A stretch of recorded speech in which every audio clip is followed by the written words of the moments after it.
নমস্কার, শেয়ারবাজ থেকে আমি শাশ্বত মিত্র। আপনাদের সবাইকে আমার এডুকেশনাল চ্যানেলে স্বাগত।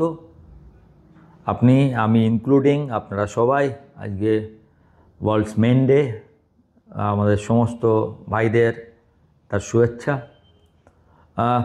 মার্কেট খুব ভালো রিবাউন্ড করলো। সবচেয়ে বড় কথা, যা হয়েছে পুরোটা স্ক্রিনে হয়েছে।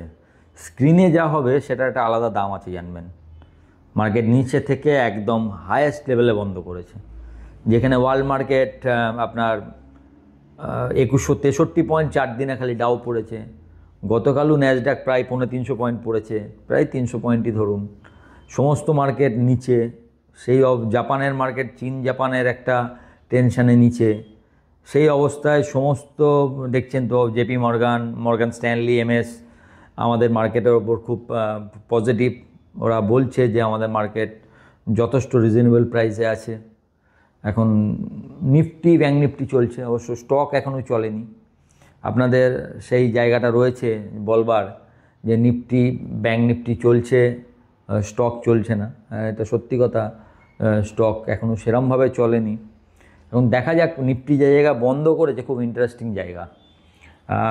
26,000 থেকে 26,100 এই জায়গায় আজকে নিয়ে নিফটি 9 বার এলো, 9 টাইমস। তার মধ্যে হাই করেছিল হচ্ছে যেদিন সেই ট্রেড ডিল হয়ে যাবে বলে একটা খবর বেরিয়েছিল। আমি বলেছিলাম যে এত পাত্তা দেবার কিছু নেই। ওই দিন 26,104 না 106 কি একটা করেছিল, ওটা হচ্ছে এর মধ্যে হাই। আর বন্ধ হিসাবে মনে হয় এটাই হাই সম্ভবত, 26,052, যা খুব ভালো বন্ধ করেছে। এবং ব্যাঙ্ক নিফটি তো ঘোড়ার মতো ছুটছে, দেখছেনই যে 59,216 আজকেও নতুন ইন্ট্রাডে হাই এবং নতুন ক্লোজিং হাই, দুটোই ভেরি গুড। মিড ক্যাপ ইন্ডেক্সটা অবশ্য দেখা হয়নি। মিড ক্যাপ ইন্ডেক্সটাও মনে হয় খুব একটা, আমার মনে হয় না আজকে হাই করেছে বলে। যাই হোক, আমি শেষ পর্যন্ত আর দেখিনি, বলতে পারছি না। তবে এই জায়গাটায় যদি 100-র ওপর নিফটি চলে, কারণ যেহেতু 9 বার এখানে আটকেছে, 9 টাইমস এক মাসে, যতক্ষণ না 100 ছাড়াচ্ছে, আমি মনে করবো 25,800 থেকে 26,100 এই রেঞ্জেই মার্কেট রয়েছে। যেই মুহূর্তে 100 ছাড়াবে আপনার কাছে, যেহেতু ব্যাঙ্ক নিফটি নতুন হাই বারবার করছে, দের ইজ এ চান্স যে নিফটি বেরিয়ে যাবে। হয়তো দেখবেন আজকে একটা ইন্টারেস্টিং ডেভেলপমেন্ট হয়েছে। পীযূষ গোয়েল বলেছেন যে প্রথম স্টেজে আমেরিকার সঙ্গে যে ট্রেড ডিল, তা খুব কাছাকাছি এসে গেছে। যদিও আমরা বলে দিয়েছি আমরা কোর সেক্টর, মানে ফিশারম্যান, ডেয়ারিজ, চাষি ফার্মার্স এবং স্মল স্কেল ইন্ডাস্ট্রি, এগুলোর ব্যাপারে কোনো কম্প্রোমাইজ করব না। এখন এটার পরেও যদি ডিল হয়, that's very good for India. শুধু তাই নয়, আরও বিভিন্ন দেশের সঙ্গে ইন্ডিয়া একই সঙ্গে কথাবার্তা চালাচ্ছে ডিল করবার জন্য। তার সমস্ত এফেক্ট পড়ছে। একসময় আপনাদেরকে 1 মাস আগে বলতাম যে এত পজিটিভ আছে ইন্ডিয়ার, এই আমাদের ট্যাক্স কমিয়েছে, এই জিএসটি কাট হয়েছে, কিন্তু মার্কেট চলছে না, মার্কেট পজিটিভ। তার এফেক্টটা আজকে আপনি বুঝতে পারছেন যে 4 দিনে 2,100 পয়েন্ট পড়ার পরও আপনার নিফটি যে 26,000-এর ওপর দাঁড়িয়ে আছে, তার কারণ হচ্ছে এই গ্রাউন্ডটা। এখন গ্রাউন্ড করতে অনেক সময় লাগে, জানেন তো। আমি জানি না, এটা আরও অনেক কিছু করবার আছে আমাদের। যদি সত্যি করেন আরও অনেক রকম রিফর্ম গভর্নমেন্ট করতে পারে, রিফর্মের অনেক জায়গা আছে। কালকে একজন ব্যবসায়ীর সঙ্গে কথা হচ্ছিল, তিনি একটি ভালো কথা বলেছেন, আমার ভালো লেগেছে। বলছেন যে গভর্নমেন্টকে, ব্যবসায়ীকে বিশ্বাস করতে হবে। এখন একটা ব্যবসায়ী পয়সা মেরে দিয়ে সে মার্সিডিজে চড়ছে, সব জায়গায় মার্সিডিজ চড়ছে, অথচ ব্যাংকের টাকা ফেরত দিচ্ছে না। আর একজন সত্যি করে ব্যবসা করতে গিয়ে লস খেয়েছে, মানে তার ব্যবসাটা ঠিকমতো চলেনি, তাকে একটু টাইম দিলে হয়তো সে দাঁড়াবে, সেও টাকা ফেরত দিতে পারছে না। এই দুটো লোককে যদি আপনি একইভাবে ইকুইট করেন, মানে এও যা এও তা, এও পয়সা ব্যাংকে ফেরত দিচ্ছে না চুরি করে, আর এ সত্যি করে চেষ্টা করেও পয়সা ফেরত দিচ্ছে না, তাহলে আপনার ব্যবসায়ীদের পক্ষে ব্যবসা আপনি করবেন কেন? সে বলছে ব্যবসায়ী মানেই ভাবনাটা একটু চেঞ্জ হয়ে যায়। আপনি ব্যবসা করছেন মানেই কেউ ভাবে আপনার বড় বড় ব্যাপার, আপনি যেন বসে পয়সা রোজগার করেন। আত্মীয়রাও ভাবে, তারা বলে ও তো একদম হয়ে গেছে। এবং কিন্তু দরকার পড়লে আবার তাদের কাছে আসেন তার কথা মতো। আবার আপনার আশেপাশের যেখানে ব্যবসা সেখানকার লোকেরাও ভাবে যে যে এর থেকে পয়সা রোজগার করা যাবে। এই ভাবনাটা না গেলে লোকে চাকরির দিকেই যাবে। এখন যত লোকে চাকরির দিকে যাবে তত বেশি আপনার এমপ্লয়মেন্ট আপনাকে জেনারেট করতে হবে। একটা ব্যবসা যদি আপনি করেন তাহলে আপনি উল্টে এমপ্লয়মেন্ট জেনারেট করবেন, আর ওখানে কি হচ্ছে, আপনি আবার একটা এমপ্লয়ি আপনার খাতায় যোগ হচ্ছে। সুতরাং এই পরিস্থিতিটার একটা চেঞ্জ কথার বলছিলেন, খুব ভালো কথা, আমি এনে আপনাদেরকে সঙ্গে শেয়ার করলাম।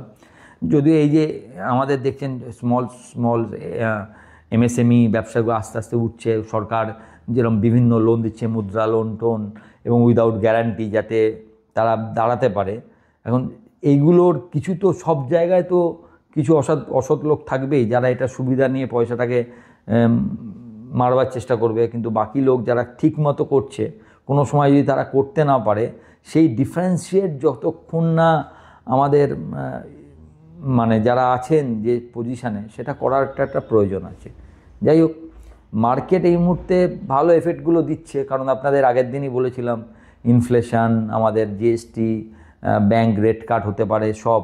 এবং আজকে আরেকটা খবর বলেছি, এটা অনেক দিন আগে আপনাদের আগেই জানিয়েছি, যে পিএসইউ ব্যাংকের ক্ষেত্রে এফডিআই যে লিমিট আছে সেই লিমিটটা বাড়তে পারে, এবং সেটা বাড়লে কিন্তু পিএসইউ ব্যাংক রিরেটিং হবে, যার জন্য পিএসইউ ব্যাংক দেখছেন টানা এরমভাবে চলছে। 130 টাকার বোঝার আগেই ক্যান ব্যাংক 150 টাকা এমনি হয়নি। This are the news. এগুলো হচ্ছে একদম যেটা আপনাকে রিরেটিং করে দেবে, আপনার বেসটাই অন্যরকম একটা চলে যাবে। এখন বেস চলে যেতে অনেক সময় লাগে, জানেন তো। আমরা ছোটোবেলায় শুনেছি ওই চাইনিজ বাম্বু ট্রি হয় না, এখন নিঃশব্দে আপনি পুঁতে দিলে 5 বছর আপনি কিছু বুঝতেই পারবেন না। ও মাটির তলায় নিজের শেকড়টা বাড়ায়, যাতে অত বড় যে লম্বা হবে সেটাকে ধরে রাখতে পারে, আর পরের 6 মাসে লম্বা হওয়া দেখে লোকে পাগল হয়ে যায়। কিন্তু আগের 5 বছরের যে গ্রাউন্ড ওয়ার্কটা, সেটা হচ্ছে সবথেকে শক্তিশালী, মানে কঠিন। সেটা আপনার শেয়ার মার্কেটের ক্ষেত্রে, আপনি যখন প্রথম এসছেন আপনার মনেই হবে আমি কিছু রোজগার করতে পারছি না, আপনি হয়তো 5 বছরের জন্য লগ্নি করেছেন, 3 মাস পরে দেখলেন একটা ক্র্যাশ হলো, আপনার পোর্টফোলিও 20% 30% ডাউন, আপনি তো বিরক্ত হয়ে কি মার্কেট সব টাকা নিচ্ছে। কিন্তু এই যে 5 বছর যদি আপনি এই পোর্টফোলিওটা দেন, তাহলে হয়তো আপনার পোর্টফোলিওটা হয়তো ভালোই ছিল। এই গ্রাউন্ড ওয়ার্কটা 5 বছরে হয়তো আপনি কিছুই দেখতে পেলেন না, চোখের সামনে কিছু দেখছেন না। নেক্সট 6 মাস যে মুহূর্তে মার্কেট ঘুরলো, দেখলেন হয়তো আপনার পোর্টফোলিওটা ডবল হয়ে গেছে। This happens. আপনি চিন্তা করুন না, 20 সাল 18 সালে যারা লাগিয়েছে, 19 সাল ওপরেই লাগিয়েছে, তখনকার দিনে 20 সালে তারা কি দেখেছে, তাদের পোর্টফোলিও ইরোড, কিচ্ছু নেই। আবার 23 সালে যখন নতুনভাবে মার্কেট বাড়লো, 5 বছর 18 থেকে 23, হঠাৎ দেখলো তার পোর্টফোলিও ডবল কি 4 গুণ হয়ে গেছে। আপনি 19 সালের দাম নিয়ে 23 সালের সঙ্গে তুলনা, 24 সালের প্রথম দিকে তুলনা করবেন, দেখবেন আমার কথা আপনি বুঝতে পারছেন। তো এই যে 5 ইয়ার্সের যে আপনার ধৈর্য, যেখানে আপনি কোনো ফল চোখের সামনে দেখতে পাচ্ছেন না, এই বসে থাকাটাই হচ্ছে এই মার্কেটের সবথেকে কঠিন। অ্যাজ এ ইনভেস্টার, এটা মানে যতক্ষণ না আপনার ইনভেস্টমেন্ট, আমরা তো প্রতিদিন, আমিও কাউকে দিই বলি আপনি কতদিনের জন্য ভাবছেন স্যার, আপনি তাড়াতে 1 মাসকেই তারা ভাবছে অনেক দিনের জন্য ভাবছে। 5 ইয়ার্স 10 ইয়ার্স যারা ধরুন রিটায়ারমেন্ট প্ল্যানিং করছে, তারা আজকের গ্রাউন্ড ওয়ার্কটা তাকে 5 বছর পরে তাকে ফ্রুট দেবে, যদি সে ঠিকঠাক গ্রাউন্ড ওয়ার্কটা করে থাকে। তো টাইম টেকেন জব। এখন মার্কেট তো ধরুন এরম জায়গায় আছে, সাপোজ বলছি 26,100 কাছাকাছি। এখান থেকে তো দুটো পথ আছে, একটা হচ্ছে আপনি এখান থেকে ব্রেকআউট করলেন, উঠে গেলেন, এবার এখান থেকেই বারবার যেরকম নামছে, ধরুন 4 দিনে 2163 পয়েন্ট পড়েছে, এখন যদি কালকে আজকে যদি আবার 2000 পয়েন্ট, 500 700 800 1000 পয়েন্ট পড়ে, রোজ রোজ কি মার্কেট এই সাপোর্ট দিতে পারবে? দের ইজ এ কোশ্চেন, যে আপনি জানেন না। আজকে হয়তো আশা আছে যে ট্রেড ডিল নিয়ে কিছু হতে পারে, এই হতে পারে, তেই হতে পারে, হলো, তখন আপনি কি ভাববেন? কালকে হয়তো আপনি দেখলেন আপনার যেটা ভাবছিলেন অনেকটা নিচে। তো সেই সব টাইমের জন্য আপনার কি দরকার? প্রচুর ধৈর্য দরকার। মর্গান স্ট্যানলি তো বারবারই বলছে 29,000 নিফটি উইদিন 2026, রিটায়ারেট করছে 1 lakh Sensex, all good word. কিন্তু এই গুড ওয়ার্ডটাকে, এই যে আপনারা প্রতিদিন আমাকে প্রশ্ন করছেন যে দূর আপনি রোজই দেখাচ্ছেন যে নিফটি ব্যাংক নিফটি বাড়ছে, আমাদের পোর্টফোলিওর কী হচ্ছে? No change in. আমিও সত্যি কথা, কারণ আমিও নিজে দেখছি স্মল ক্যাপ মিড ক্যাপ আপনার কাছে আর লার্জ ক্যাপ কত দূর আছে। আজকে খালি আইটি বেড়েছে। এই যে আজকে মার্কেটটা ধরুন, আমি যদি চিন্তা করি আজকে যে নিফটিটা বাড়লো, কী দিয়ে বাড়লো বলুন তো? খালি আইটি, আর পরের দিকে ব্যাংক। তাহলে আইটি ব্যাংক এই দুটো পোর্টফোলিও যার কাছে নেই, তাও আবার কি large cap, TCS, Infosys, HCL tech, আপনার কাছে না থাকলে তো আপনার পোর্টফোলিও আপনি কিছু দেখতে পাবেন না।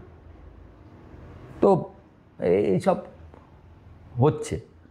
তো এর জন্য আপনি ধৈর্য রাখুন। আমার একটাই কথা হচ্ছে, যদি আপনি লং টার্ম ভাবেন, মানে আপনি 2029-30 ভাবছেন 5 বছর, আপনার চিন্তা নেই, ভালো শেয়ার থাকলে just sit tight, hold tight. কিন্তু এইখানে আপনাকে অনেক ওঠানামা দেখতে হবে। আপনি ভেবে নেবেন না যে এটা ওয়ান ওয়ে, যে আমি বলছি 29,000 MS বলেছে বলে সঙ্গে সঙ্গে চলে যাবে। কিচ্ছু ওরমভাবে যায় না, অনেক ওঠানামা দেখবেন। 26,000 থেকে 500 যেতে পারে, সেখান থেকে আবার 25,800 যেতে পারে, আসতে পারে, সেখান থেকে আবার হয়তো 24,000ও চলে আসতে পারে। যদি খারাপ কিছু হয়, কোনো খারাপ খবর আসে, আরও নিচে আসতে পারে। যেরকম আমি বলছি যে যেটা আমি ভাবছি যে আমেরিকার মার্কেটে একটা বড় কারেকশন, সেখান থেকে যদি নিফটিতে 10% 12% আসে না কারেকশান, তাহলে আপনার স্মল ক্যাপ মিড ক্যাপে 20-25% কারেকশান আসবে। কিন্তু তার মানে কি এইগুলো খারাপ হয়ে গেল? তা নয়। এটাই বোঝাবার চেষ্টা যে দামটা পড়ে যেতে পারে, বা স্টক যদি ঠিকঠাক হয়। আমাদের ধৈর্যটা কোথায়? একটা স্টক ধরুন আপনি 100 টাকায় কিনেছেন, নামতে নামতে 60 টাকা হয়ে গেছে, আপনি তো আপনার 40% চলে গেছে। এই 60 টাকা থেকে সে হয়তো দেখে নিয়েছে এখানে সে সস্তা, এখান থেকে উঠতে উঠতে যে 100 টাকা যাবে, আমি হয়তো বেচে দেবো, নেক্সট 6 মাসে দেখবো 100 টাকাটা 180 টাকা হয়ে গেছে। এই যে পরের 6 মাস, যেহেতু আমি আগে লসটা দেখেছি, এই পরের 6 মাসটা আমরা আর ধৈর্যটা রাখতে পারি না।